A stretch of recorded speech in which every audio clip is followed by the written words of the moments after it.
President Trump has announced he won't be attending the inauguration of his successor, Joe Biden, just hours after promising a peaceful transition.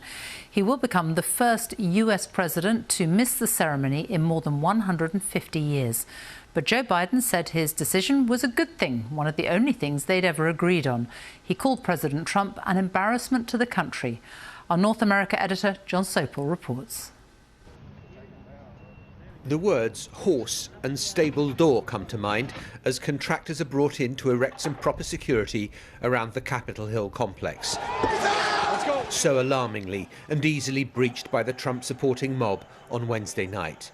And the repercussions are still being felt. Last night, a chastened and tense president spoke words that had clearly been written for him. I would like to begin by addressing the heinous attack.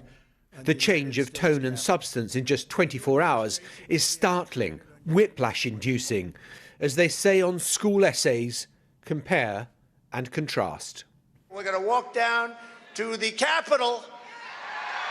We have just been through an intense election and emotions are high.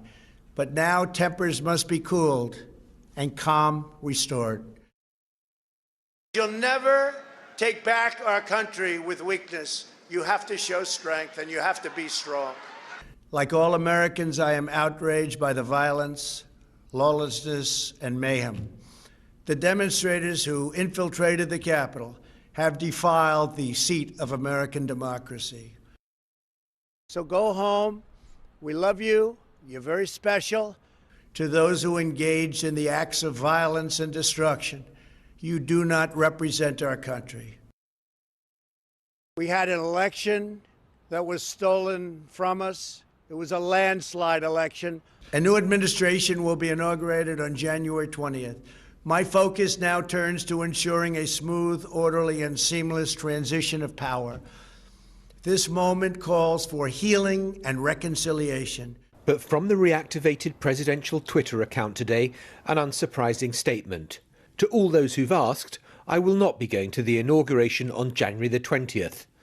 Not that Joe Biden is shedding any tears. That's what I am looking forward to, him leaving office. I was told that on the way up here, way over here, that he indicated he wasn't going to show up at the inauguration. One of the few things he and I have ever agreed on. It's a good thing I'm not showing up. In the wake of the riots and the president's incendiary words, he's faced multiple resignations and the threat of removal from office. That explains the astonishing volte-face from Donald Trump last night. He had no option. And there's this. Just before he spoke, it was confirmed that one of the Capitol policemen, Brian Sicknick, had died from injuries he received while trying to hold the rioters at bay. Today it was ordered that flags should fly at half-mast in his honour. But they're also flying at half-staff for American democracy. And John, just 12 days left of President Trump's term in office, but a lot can happen in 12 days.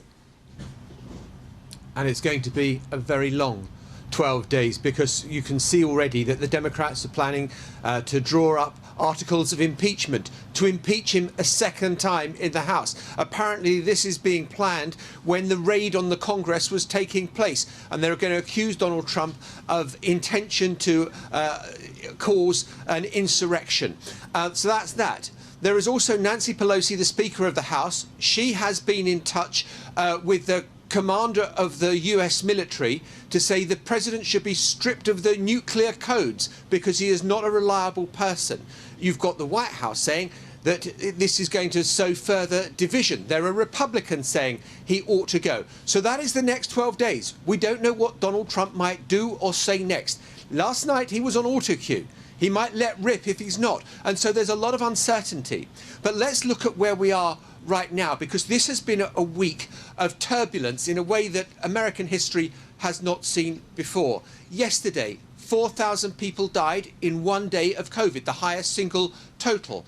Today, the jobless totals have gone up. As well as that, we have seen the assault on Congress. Americans are divided. They are angry. This is Donald Trump's legacy, but it is also Joe Biden's inheritance. John, thank you.